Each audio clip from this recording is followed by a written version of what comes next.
A few months ago, I published this video on climbing benchmarks, going into some depth on why and how to test yourself when it comes mostly to strength metrics in climbing. I also promised in that video that next I would tackle the question of identifying weaknesses in our climbing and finding out where discrepancies between the grade that these climbing benchmarks might predict and the actual grade that we can climb might come from. So in this video, just a few months late, I'm finally going into it. First of all, you might have heard before that in order to progress in climbing, it's important to address your weaknesses. But I would actually disagree with this statement if it remains unqualified. I would argue that you only need to work on your weaknesses insofar as they are actually limiting you from achieving any goals you might have in climbing. To take an extreme example, and with the greatest respect, let's assume you want to win gold medal at the Olympics at speed climbing, but your toe hooks aren't that great. I hate toe hooks! Ah! Then it doesn't really make sense for you to work on that aspect on your climbing, since it doesn't meaningfully impact your performance in any way. Instead, your time and effort might be better spent working on other aspects of your performance, maybe your explosiveness or your coordination or visualizing the route and so on. If, however, you have a crimpy project outside and you find that no matter how hard you pull with your big muscles, your lats and so on, you can't apply enough force through your fingers, then it makes little sense to keep working on those weighted pull-ups. And this is the concept of rate limiting steps in chemistry, where a reaction will only proceed as fast as the slowest step in that reaction. So no matter how much you speed up the other parts of a reaction, it's the slowest step that will determine the overall speed of it. And in climbing, similarly, no matter how strong you are in the rest of your muscles, if the force that goes through your fingers is not high enough on the rock, then it doesn't really matter. Now that we've hopefully established that you don't need to go around fixing any kind of possible weakness that you might think of, but rather focus on the ones that are actually limiting you from achieving your goals, I would like to go into the question of how does one go about identifying their weaknesses.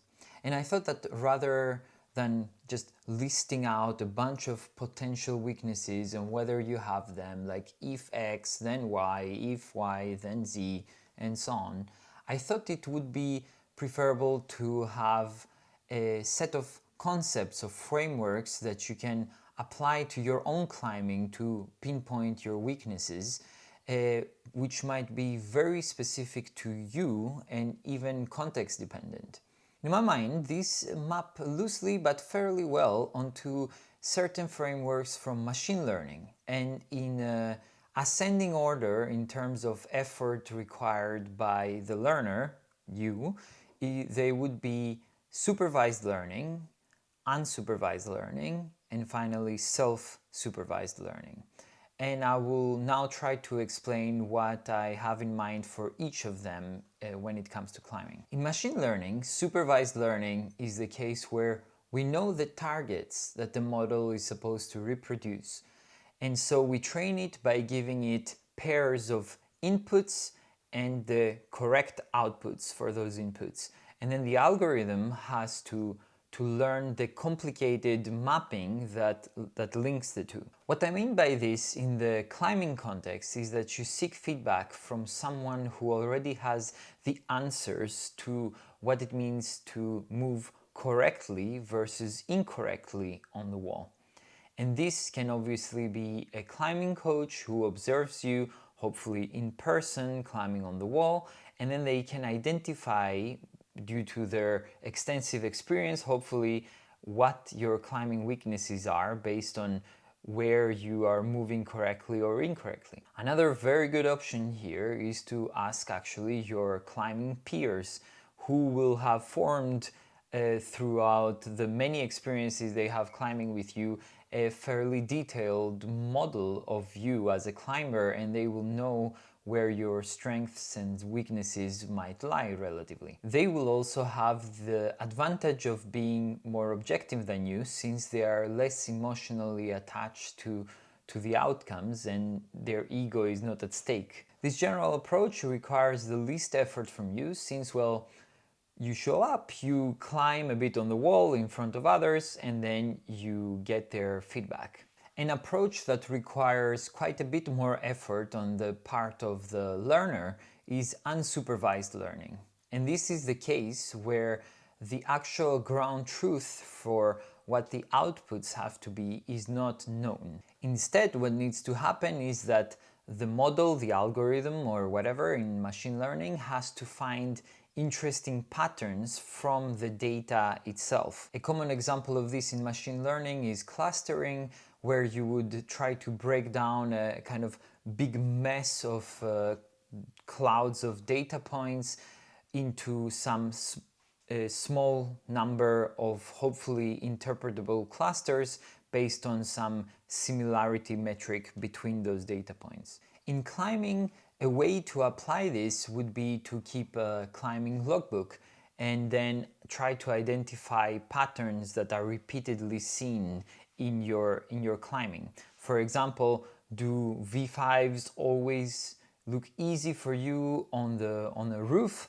but you consistently fail on them on the slab, for example? Another example is to look at the overall shape of your climbing pyramid, and if it is too tall and peaky like a tower, it might mean that you're over specializing and you're grade chasing potentially, and you're not spending enough time building your climbing base and becoming an all-rounded climber.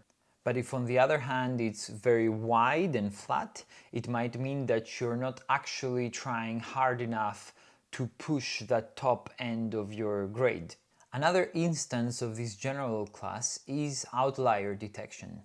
And in climbing, what I mean by it is compare yourself to a set of climbing peers with whom you know you share the general level or ability. Is there a certain problem which they can all do, but you are failing at unexpectedly? This is a strong signal that you might have a weakness there, especially if it's a repeated failure on a similar problem. A final example of this category would be a self-assessment on the various climbing benchmarks like I laid out in my previous video. You can compare your performance with the many available datasets now, and you can see where you land compared to the general distribution within the grade that you climb or the grade that you aspire to climb. If you are very far from the distribution for a given grade that you can climb, then that's a strong signal. Importantly, it's a signal in either direction of the distribution. Obviously, if you're very low compared to the distribution, then that's a clear signal for what your weakness is. But if you're much higher than a given distribution, that might also give you a clue about what your weaknesses might be, which, for example, could be not spending enough time on rock, or fear of falling, stopping you from expressing your full ability and achieving those kinds of grades. The final, and in my opinion most effortful approach to learning is self-supervised learning, in which a model learns by continuously generating predictions about upcoming inputs in the future or the outcomes of its own actions, and then comparing those predictions with reality. This is in essence how large language models that have taken over our world are actually trained. They try to minimize the error between their prediction about what the next token might be and the actual token that was in the training data. Without getting more into the weeds here, here's how I think this applies to climbing. The first way is to apply this to route reading. Before jumping on a boulder or a route, you try to read the sequence and visualize the positions that your body will move through. I think it's quite important to have a plan that you have committed to in your head, even if it's wrong. And it helps here if you verbalize this to a climbing partner in order to make it concrete. And of course, it's totally fine to adjust it on the fly if you see that it doesn't work out when you're actually on the wall. But the value lies in noting where the mismatch was between your plan and your actual movement on the wall. That's the signal that will let you know whether the problem was mental, so if it was about your commitment or your reading or about forgetting the sequence potentially, or if it was physical, so whether it was strength or actually coordination or timing and so on. Another way is to look for mismatches between your imagined or your ideal movement that you aspire to and what actually transpired on the wall. Many times I might come off the wall thinking I climbed something beautifully, smoothly, efficiently and so on, only to find out that I was actually hesitating or I was readjusting a lot when I watched the video of myself doing it. So the practical application here is to compare your internal expectations of how you climb something with the actual reality that you can see on the cold, hard video evidence. In general, this general approach relies on the signal of surprise. What was it that you were expecting versus what reality showed you? And this continuous process of looking for little mismatches between your expectations and reality is what allows you to learn and circumvents the need for external feedback, whether it's in the form of somebody like a coach telling you or a climbing dataset, for example. So to recap, you can learn to identify your weaknesses through 3 broad categories that are analogous to machine learning, and those are supervised learning, where you would ask a coach or climbing peers, unsupervised learning, where you would compare and look for patterns in your climbing data, and finally self-supervised learning, where you would learn from mismatches between your own predictions and expectations of how you climb with the actual reality of it. I think a few more points are worth making here before the end of the video. First, finding out what you're bad at is inherently quite uncomfortable. It means exposing yourself to situations where you will basically suck, you're going to be falling off the wall, maybe you're going to be embarrassed because all your friends can do the V2 in your gym and then you keep falling on the same moves without understanding why. But the discomfort is a necessary part of the improvement, and you can actually get a bit better at kind of handling it with practice. Second, as in machine learning, it's important to avoid overfitting.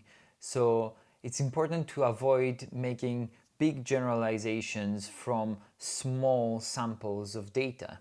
It might be that on a given day you had poor sleep or you were stressed at work or whatever, so you were failing at something which you might not have failed on another day.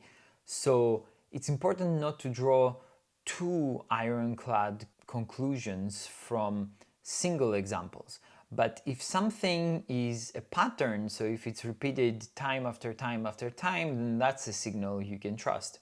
And a final analogy to machine learning, I promise, identifying the weaknesses on a surface level is quite different from understanding the underlying causes that lead to those weaknesses.